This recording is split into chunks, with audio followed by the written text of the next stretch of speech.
Avec l'été qui est à nos portes, j'ai commencé à observer depuis les dernières semaines beaucoup de changements dans le marché immobilier. Aujourd'hui, ce que je vous présente, c'est tous ces petits changements-là et quels sont les facteurs qui ont impacté le marché immobilier.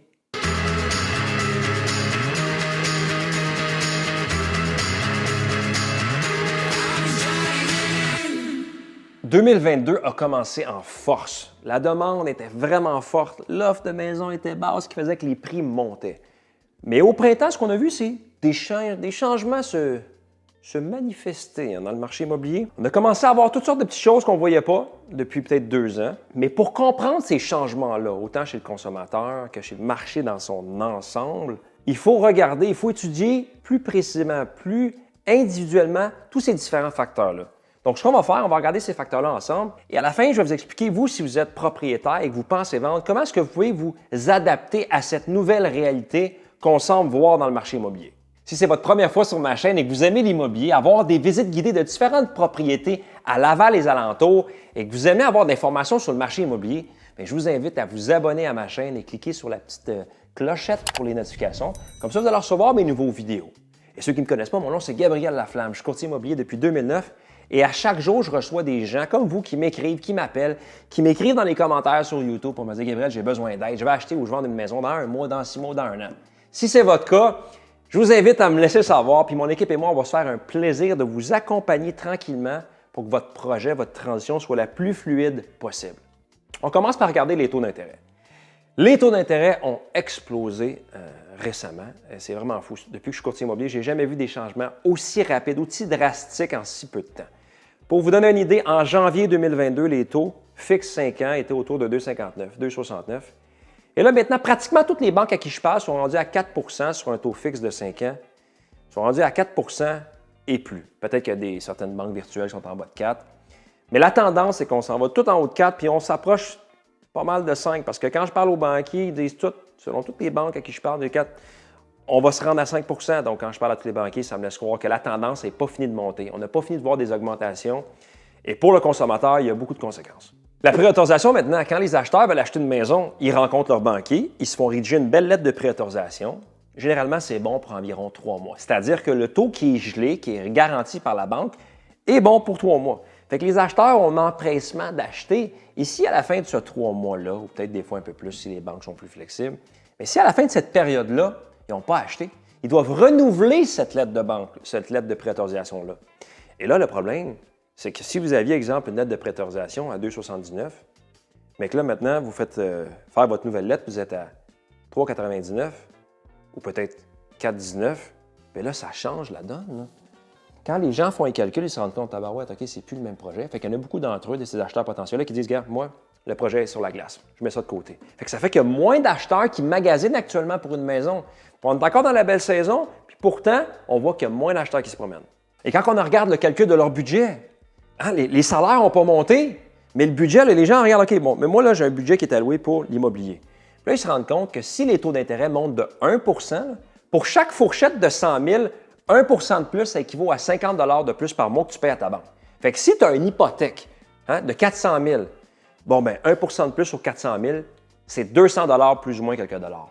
Que tu paies de plus pour la même maison, que v'là 2 mois, tu aurais coûté 200 $ de moins parce que tes taux d'intérêt, v'là 2 mois, peut-être 1 plus bas. Donc, conséquemment, ça a un impact direct sur le budget des gens. Il y a une plus grosse partie de leur budget qui va à l'immobilier quand ils achètent. Puis là, ils sont comme, OK, là, c'est difficile à gérer tout ça. L'épicerie, ça monte, le gaz monte, la maison monte. Fait que ça crée un stress financier considérable, le fait que les taux d'intérêt montent. Et si ça monte à 5 ce qui serait encore une augmentation significative, puis des fois, il y en a qui parlent même de 5,5 et ça aurait des conséquences certainement sur le marché immobilier dans son ensemble. Maintenant, les comportements des consommateurs dans son ensemble. Beaucoup de consommateurs, de clients potentiels m'ont dit « Gabriel, on pense qu'il y a peut-être une crise économique qui s'en vient, là, on n'est pas sûr. Tout coûte cher, l'inflation, il y a une guerre, il y a de l'incertitude partout, économique, politique. En plus, les prix montent, les taux d'intérêt montent. Les gens, c'est trop pour eux autres. » Fait que dans cette incertitude généralisée dans toutes les sphères de leur vie, les gens disent « Tu sais quoi? Projet sur la glace. » Ça confirme qu'ils mettent le projet sur la glace. Ça vient confirmer pourquoi il y a moins d'acheteurs, pourquoi il y a moins de visiteurs en ce moment. C'est à cause en partie de ces facteurs-là. Et aussi, la tendance d'acheter des propriétés en région, en campagne, à 1 heure des grandes villes, exemple, à 1 heure de Montréal. Les gens disaient, ben, regarde, le prix du gaz n'est pas cher, on va acheter à 1 heure de Montréal. Mais là, le gaz a tellement monté que les gens me disent, concrètement, dit Gabriel, tu sais, notre projet d'acheter une maison là, à 1 heure d'ici, puis tu sais, on est en mode hybride, on fait peut-être 3 jours à la maison ou 2 jours à la maison, puis le reste du temps, il faut faire le voyagement au bureau. Bien là, on se rend compte que même si on est en format hybride, que la moitié du temps, on est à la maison, mais la moitié du temps, on doit se déplacer en ville, avec le prix du gaz, ça ne marche pas. Fait que les gens, ils disent, regarde, on va rester en ville. Fait que leur projet d'acheter des chalets ou des résidences secondaires ou de déménager toute leur maison, de vendre plus près de la ville puis se rendre en campagne est mis de côté. Fait qu'on voit aussi moins de demandes pour les résidences hors des grandes villes en raison du prix du gaz. C'est certain que si vous avez un véhicule électrique, ça va moins vous impacter. Mais de façon générale, c'est toujours une question de budget. Si vous dépensez plus en gaz parce que vous faites plus de distance, puis qu'en plus la maison coûte cher, puis l'intérêt coûte plus cher, puis votre salaire ne monte pas, puis les prix coûtent cher, à un moment donné, il faut chercher des façons de couper, puis les gens disent, regarde, on va acheter plus proche, on va minimiser les déplacements pour sauver moins sur les coûts de voyagement, si on veut. Donc moi, ce que moi je vois sur le terrain, au niveau immobilier, avec mes clients qui vendent, la première chose que je vois, quand j'inscris une propriété au juste prix sur le marché, surprenamment, je remarque qu'il y a moins de visites. Beaucoup moins de visites. Une maison que j'aurais peut-être eu 50 visites il y a 2 mois, mais maintenant j'en ai 11. C'est une baisse significative. La qualité des visiteurs est là. Les gens qui visitent sont motivés. Si tu achètes une maison en ce moment, c'est que ta motivation est vraiment là. Tu es vraiment sérieux dans ton processus. C'est pas que tu veux peut-être acheter, tu as une obligation d'acheter. Donc, la qualité des visiteurs est là, mais il y a une baisse significative du nombre de gens qui magasinent. Et puis, comme je l'ai dit tantôt, c'est assez surprenant parce qu'on est encore dans le marché du printemps, puis on s'en va vers l'été, alors qu'habituellement, c'est très, très fort en ce moment. Mais là, on voit qu'il y a beaucoup moins de visites. Donc, c'est un facteur que je vois à tous les jours sur les maisons que je mets sur le marché. Évidemment qu'il y a des maisons qui sont extrêmement attirantes, soit par le prix, par les rénovations, par l'emplacement. Ils vont encore attirer beaucoup de monde, mais ça, c'était le cas avant le COVID. Ça ne changera jamais. Dans un marché immobilier, peu importe si y a une récession, un marché qui monte, un marché qui descend, les produits exceptionnels attirent encore des foules. Mais moi, mon point, c'est que de façon générale, moins de visites. Au niveau de l'inventaire, le choix de maisons disponibles pour les acheteurs, il y a une petite amélioration. Pas significative, mais une petite amélioration. Pas assez pour que je dise, écoute, il y a vraiment beaucoup de choix. Mais si je compare à janvier-février, il y a un petit peu plus de choix. Mais quand même, quand il y a quelque chose qui plaît à un acheteur, il faut faire vite.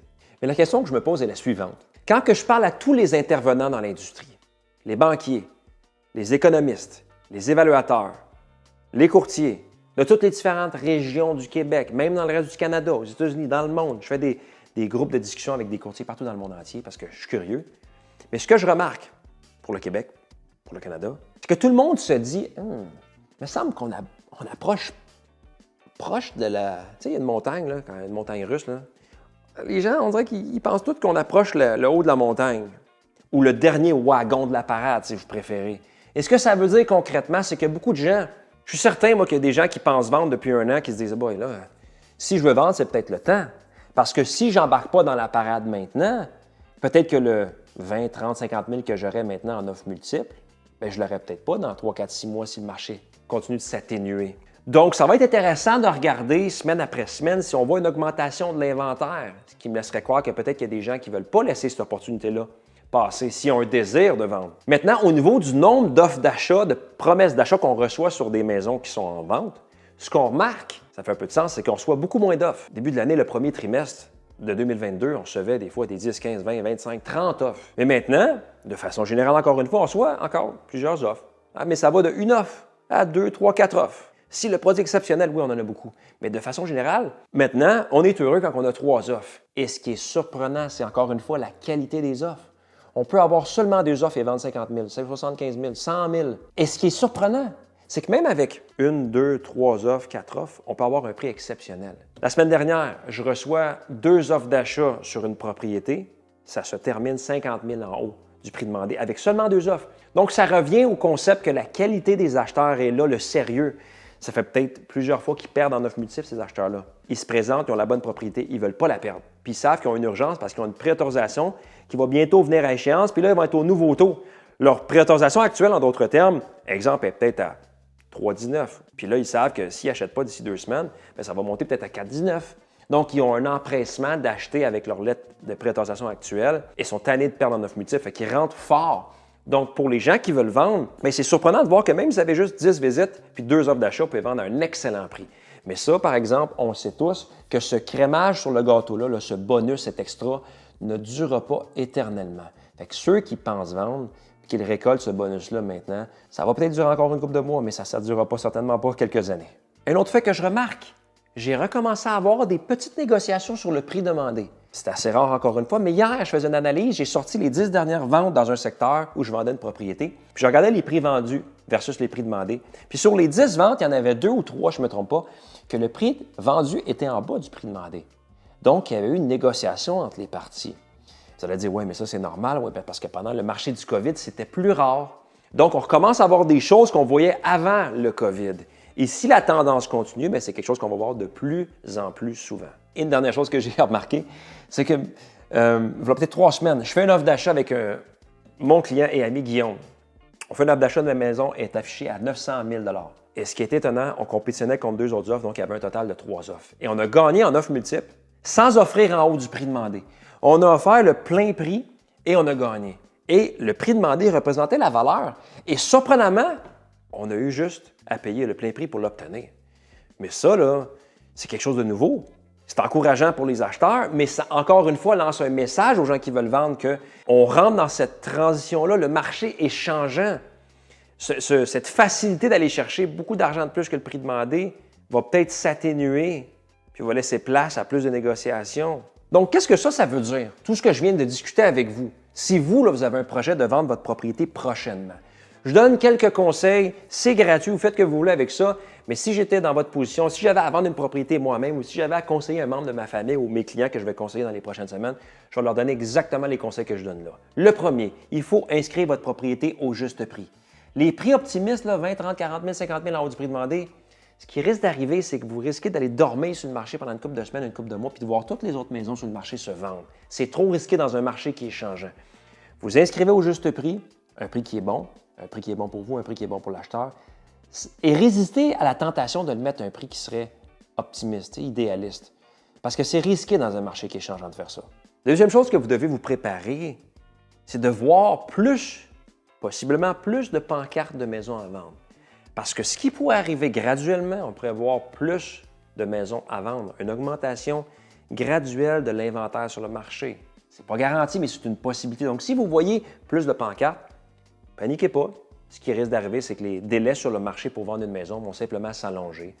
Au lieu de prendre peut-être 1 à 3 semaines, mais ça va peut-être passer de 4, 5, 6 semaines. Ça va graduellement augmenter. Mais c'est normal parce qu'avant le COVID, ça prenait des fois entre 90 à 120 jours vendre une propriété en moyenne dans les régions autour de Montréal et tout allait bien.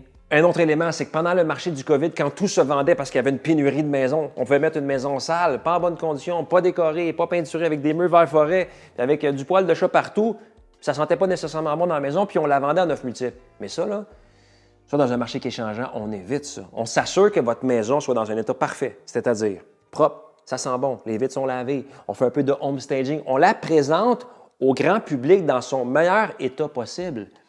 Et de cette façon-là, vous allez vendre plus cher et plus vite, et vous allez vous distancer de peut-être les autres propriétaires qui ne feront pas le même effort que vous pour préparer leur maison, leur condo, leur duplex avant leur arrivée sur le marché. Un autre élément, c'est que pendant le marché du COVID, on mettait la maison sur le marché, on offrait seulement 2 jours. Vous avez seulement 2 jours que vous pouvez visiter la maison. Après ça, on reçoit les offres. Mais maintenant, alors qu'on voit les délais pour vendre une maison s'allonger, il faut avoir un magasin ouvert avec des heures d'ouverture plus larges. C'est-à-dire qu'il faut être peut-être ouvert à avoir des visiteurs le lundi, le mardi, le mercredi, tout le long de la semaine, la fin de semaine, avoir des plages disponibles pour les acheteurs. Parce qu'autrement, si le nombre de visites baisse, vous avez un acheteur vraiment sérieux, puis vous y offrez juste 2 petites plages d'horaire, vous allez peut-être le manquer. Donc, c'est important. Je vous encourage à avoir des plages plus larges pour recevoir les visiteurs, puis de collaborer avec votre courtier immobilier pour offrir aux acheteurs potentiels des plages plus flexibles pour recevoir ces gens-là. Et en terminant, je veux juste revoir avec vous vos attentes de prix. Il ne faut pas vous dire que systématiquement, vous allez recevoir des prix de 50 000 à 100 000 en haut du prix demandé. La semaine dernière, je mets une propriété à 700 000. Mon client me dit, Gabriel, moi, j'accepte rien en bas de 800 000. Je dis, écoute, je comprends. Tu veux aussi avoir ta part du gâteau. Ce que je t'assure, c'est qu'on va faire la mise en marché pour aller chercher le maximum que le marché va pas te donner. Et tout ce qui est en haut de ton prix, je te garantis, c'est du bonus parce que même au prix qu'on vend, c'est un excellent prix comparativement à ce qui s'est vendu récemment dans le coin. Donc, il faut résister à la tentation d'être trop gourmand parce qu'on risque de ne pas avoir le prix optimal. Et je vous dis ça parce que, tu sais, on lit dans les médias que là, tout le monde vend en haut de 100 000 en haut. Bien, c'est sûr que ça rentre dans la tête des gens qui pensent vendre, puis là, tout le monde, de façon systématique, veut vendre 100 000, 50 000, 25 000 en haut. Mais la morale de l'histoire, c'est de revoir vos attentes de façon plus réaliste avec un marché qui est changeant, puis surtout avec les taux d'intérêt qui montent. Les taux d'intérêt montent, il y a moins d'acheteurs. Donc, il faut être peut-être plus patient, plus réaliste dans ses attentes de prix. Avec un bon conseil, vous allez quand même réussir à vendre cher, mais je vais juste atténuer vos attentes. C'est ce qui complète ma capsule sur les changements qu'on a vus dans le marché immobilier récemment au cours du printemps 2022. Ça va vous aider à vous préparer à l'été qui est juste à nos portes, l'été 2022. Et si vous avez un projet de vente ou d'achat qui s'en vient prochainement, bien, mon équipe et moi, on est là pour vous aider. Vous nous écrivez un petit commentaire et on vous prend en charge de A à Z et on s'assure que ce soit le plus fluide possible dans tout ce qui touche votre transition future. On se voit à la prochaine vidéo, sinon prenez bien soin de vous.